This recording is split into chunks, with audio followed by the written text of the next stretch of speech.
O abuso narcisista a longo prazo pode causar danos cerebrais. Os efeitos do abuso psicológico e narcisista têm muitas consequências devastadoras. Mas há dois que quase ninguém conhece, a menos que sejam médicos ou neurocientistas. De fato, esses dois resultados podem ser o resultado mais destrutivo de trauma emocional a longo prazo, e é uma razão adicional porque, se você tem filhos com parceiro narcisista, mesmo assim deve tentar sair o mais rápido possível. Até agora, a maioria de nós sabe que traumas emocionais repetidos levam ao estresse pós-traumático e ao estresse pós-traumático complexo, o que deve ser motivo suficiente para deixar um parceiro abusivo. Mas o que muitas pessoas não percebem é que, com o tempo, essas repetidas lesões emocionais encolhem o hippocampus, que é responsável pela memória e pelo aprendizado, enquanto aumentam a amígdala, que abriga emoções primitivas como medo, tristeza, culpa, inveja e vergonha. Em outras palavras, quanto mais você ficar com uma pessoa emocionalmente abusiva, mais deterioração poderá esperar do seu hippocampus. É fácil entender como esse processo neurológico pode aumentar sentimentos de confusão, dissonância cognitiva e amnésia de abuso em vítimas de abuso narcísico e psicopático. Noções básicas de hippocampus. O hipocampo, que é grego, significa cavalo marinho, é uma estrutura emparelhada dobrada dentro de cada lombo temporal e com a forma de um par de cavalos marinhos. Ajuda a armazenar e liberar memória. O hipocampus é especialmente vital para a memória de curto prazo, mantendo alguns dados em mente por alguns instantes, após os quais é transferido para a memória permanente ou é imediatamente esquecido. O aprendizado depende da memória de curto prazo. Além disso, dentre as muitas análises realizadas, uma em particular mostra resultados muito perturbadores.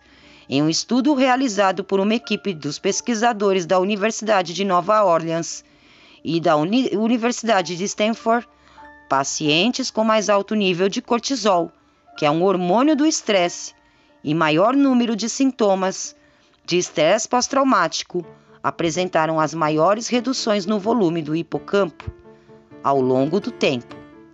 Os narcisistas mantêm suas vítimas em constante estado de ansiedade e medo, o que por sua vez faz com que as vítimas reajam a partir de sua amígdala, ou considerado também o cérebro reptiliano.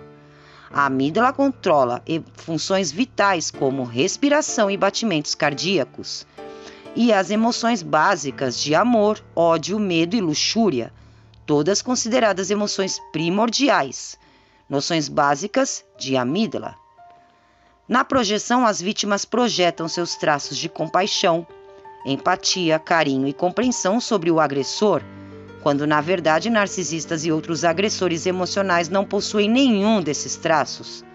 Também é responsável pela reação de luta ou fuga. Vítimas de abuso narcísico vivem neste estado quase diariamente. Com o tempo, as amígdalas lembram as coisas que sentimos, vimos e ouvimos cada vez que tivemos uma experiência dolorosa. Dicas subliminares de tais eventos estressantes, até fotos, desencadeiam as rotinas de ataque ou fuga do órgão, desencadeando comportamentos evitadores ou turbulência interna. Outro bom motivo para não perseguir seu ex-narcisista nas mídias sociais.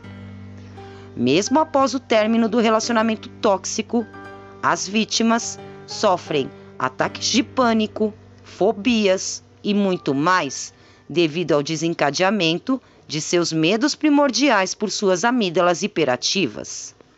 Desses medos, os alvos do abuso narcísico geralmente se envolvem em mecanismos de defesa primitivos, incluindo, mas não se limitando, a negação, onde as vítimas usam a negação para evitar lidar com sentimentos dolorosos ou áreas da vida que não desejam admitir.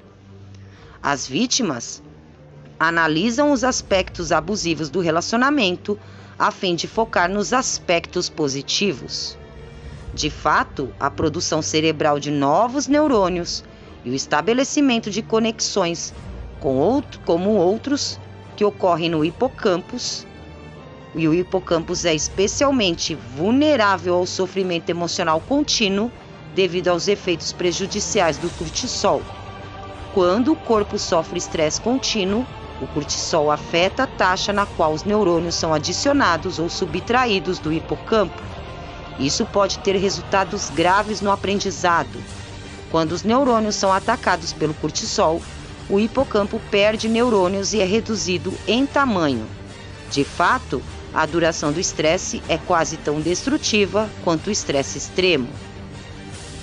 O cortisol estimula a amígdala, enquanto prejudica o hipocampo, forçando nossa atenção para as emoções que sentimos, enquanto restringe a nossa capacidade de captar novas informações.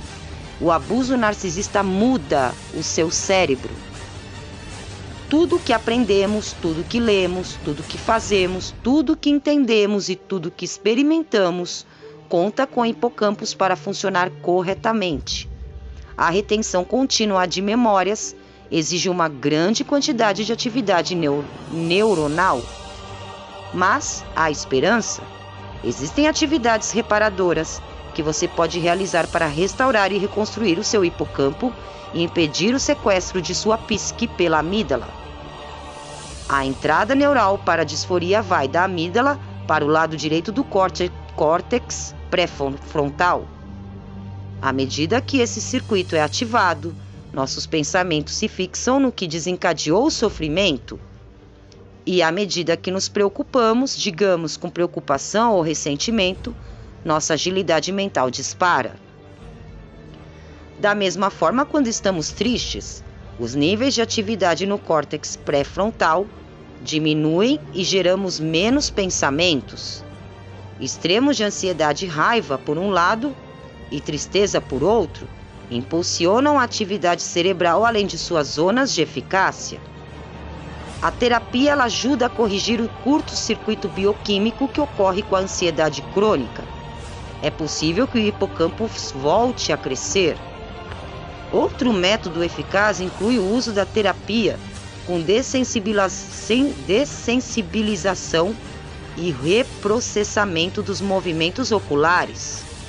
Um estudo recente mostrou que de 8 a 12 sessões dessas, para pacientes com estresse pós-traumático, apresentaram uma média de um aumento de 6% no volume de seus hipocampos.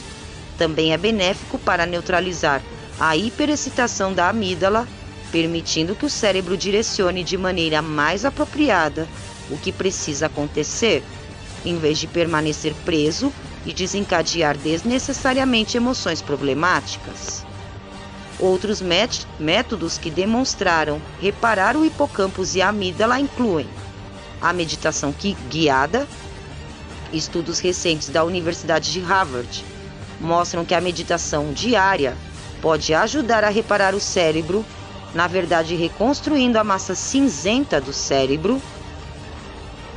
Os participantes do estudo, que passaram uma média de 27 minutos por dia praticando exercícios de atenção plena, mostraram um grande aumento na densidade do hipocampus e da amígdala e reduções associadas no estresse, em comparação com um grupo de controle. Tem também a aromaterapia e óleos essenciais, realizar atos de bondade a si mesmo. A prática diária simples de altruísmo pode alterar drasticamente sua visão do mundo. Obviamente, a primeira ação seria planejar e implementar uma estratégia de saída do abuso. Leva tempo para se recuperar de abusos narcísicos e um breve encontro com o abusador pode atrasá-lo novamente e enormemente.